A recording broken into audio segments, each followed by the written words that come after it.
Saya lulus pakai baret putih. Alhamdulillah jadi ustadz. Alhamdulillah karena baret putih saya pakai, mulai baret hiram sampai baret merah saya ceramai semua. Kasihan terbaik.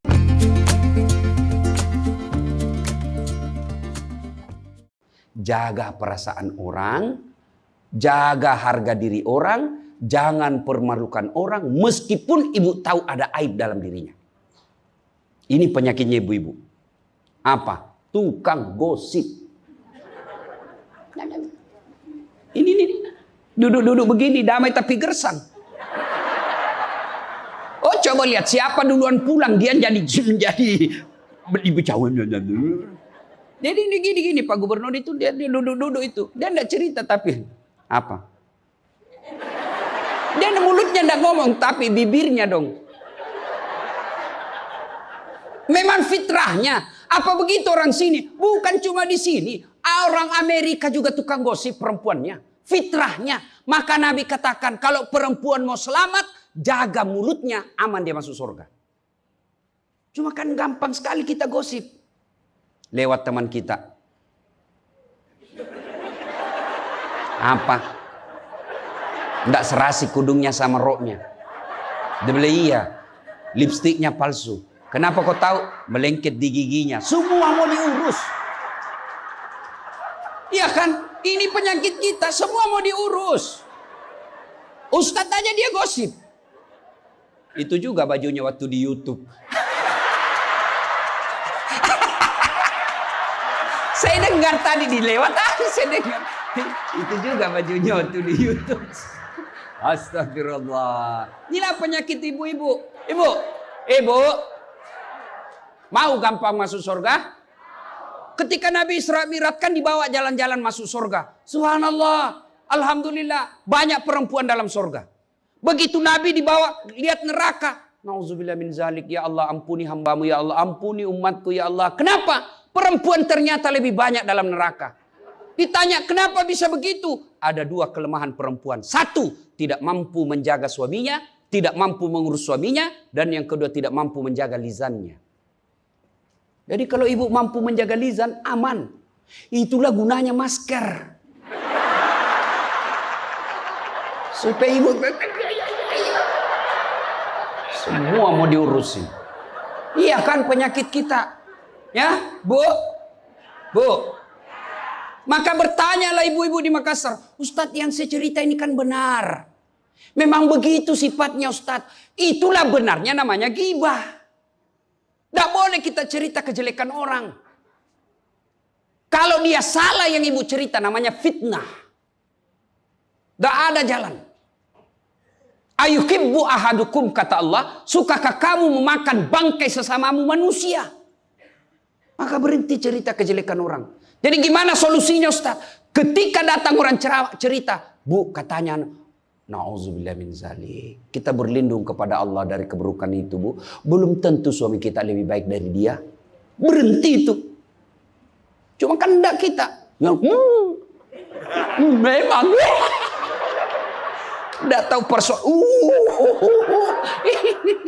Biar enggak tahu persoalan. Ikut campur. Ibu kalau suka ikut campur bikin urusannya ibu, nanti takdirnya seperti tauge. Tahu tauge? Coba lihat tauge, Bu. Kita bikin soto Banjar, ada.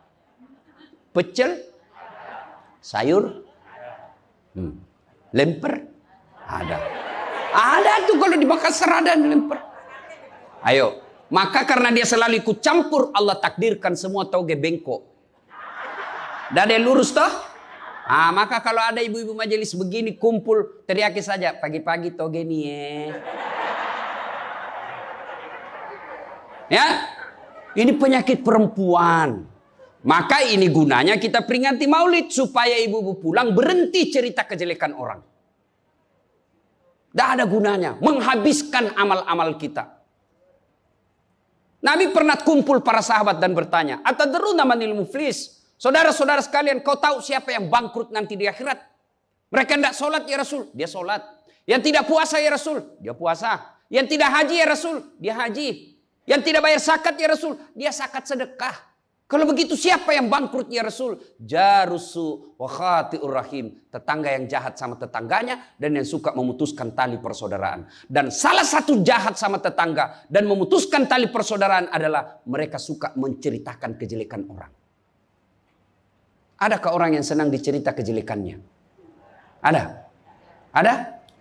Ada Ibu? Lalu untuk apa kita cerita orang? Rajin betul istrinya majelis taklim. Baik betul itu istrinya. Tapi kasihan suaminya selingkuh kiri kanan. Lalu apa untungnya ibu cerita?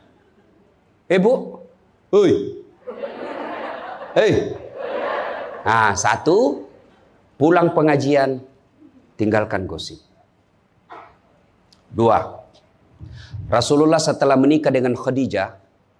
Usia 40 tahun. Nabi dilantik menjadi Rasul. Pulanglah beliau 3 hari 3 malam di atas Gua Hira. Pulang menggigil. Dia ketuk pintu. Masuklah Nabi. Kedinginan. Lalu Nabi berkata, istriku selimuti saya. Saya kedinginan. Kira-kira kalau ibu-ibu apa jawaban ibu? 3 hari 3 malam suami tidak ada kabar. Di WhatsApp tidak dibaca. Di telepon di reject. Tiba-tiba datang kedinginan bu. Selimuti saya bu. Apa jawaban ibu? Apa ibu selimuti? Enggak, diinterogasinya suaminya. Mana HP-mu? Dari mana kau ini kedinginan? Iya toh? Tapi Khadijah tidak. Khadijah tidak pernah sangka buruk kepada suaminya. Apa kata Khadijah? Sami'na wa ata'na. Hikmah yang kedua buat ibu-ibu, sangka baiklah kepada suami. Demi Allah, tidak ada kebahagiaan rumah tangga yang dipenuhi dengan sangka buruk. Ibu mau bahagia dengan suami? Mau? Hilangkan sakwa sangka, hilangkan sangka buruk. Telepon suami tidak dijawab pagi-pagi, sangka baik. Oh, berarti suami saya lagi sholat duha. 1 jam kemudian ditelepon, belum dijawab juga. Oh, berarti suamiku lagi meeting dengan gubernur. Telepon lagi siang-siang tidak jawab. Oh, berarti suamiku lagi sholat berjamaah di masjid. Sore ditelepon tidak dijawab-jawab. Oh, berarti suamiku dia lupa handphonenya. Tiba-tiba sore masuk WhatsApp teman kita. Saya lihat suamimu bonceng cewek, cantik betul. Oh, berarti suami saya lagi nge-grab.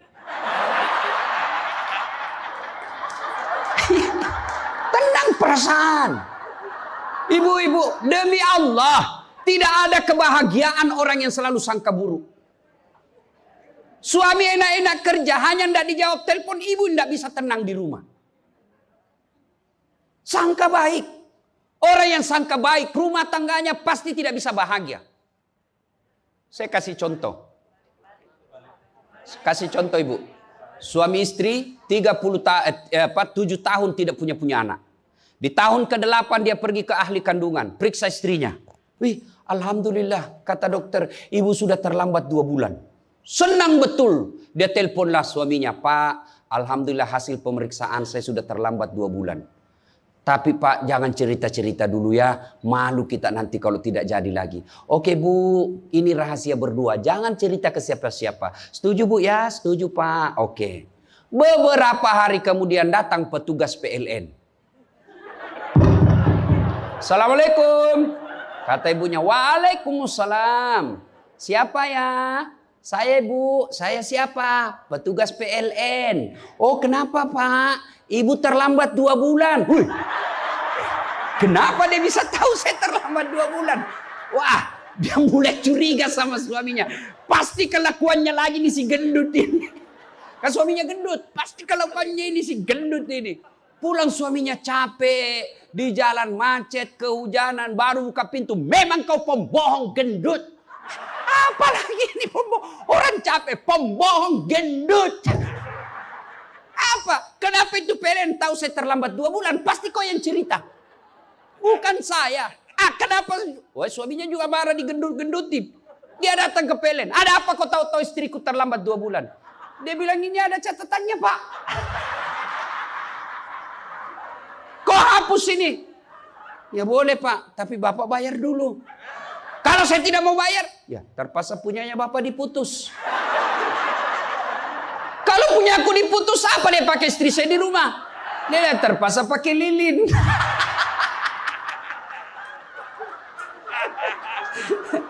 Inilah bahayanya sangka buruk. Bu, halo Ibu, Bu. Salatullah salamullah ala toha Rasulillah. Salatullah salamullah ala Yasin Habibillah. Oleh-oleh kedua pulang maulid, hilangkan sangka buruk. Tidak ada kebahagiaan orang sangka buruk. Begitu juga kepada pimpinan kita. Kok saya dimutasi? Sangka baik. Saya tadinya kok kepala dinas menjadi staf ahli. Berarti Bapak dianggap ahli. Ini staf ahli kan enak. Ahli yang tidak ada stafnya.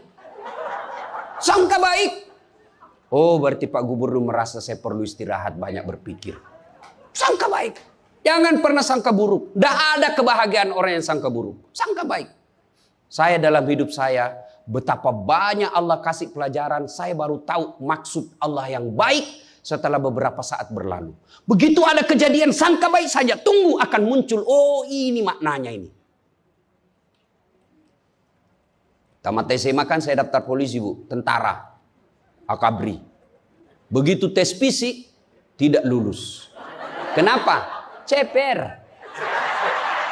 Tidak cukup tinggiku, Bu. Saya protes kepada Allah. Ya Allah, kenapa kau lahirkan saya dalam keadaan pendek? Kau tidak jadi rugi jadi Tuhan kalau saya jadi tentara. Teman saya lulus waktu itu, Bu. Dia sekarang polisi 2 bunga, reserse, baret merah. Saya lulus pakai baret putih. Alhamdulillah jadi ustadz. Alhamdulillah karena baret putih saya pakai, mulai baret hiram sampai baret merah, saya ceramai semua. Kasihan terbaik.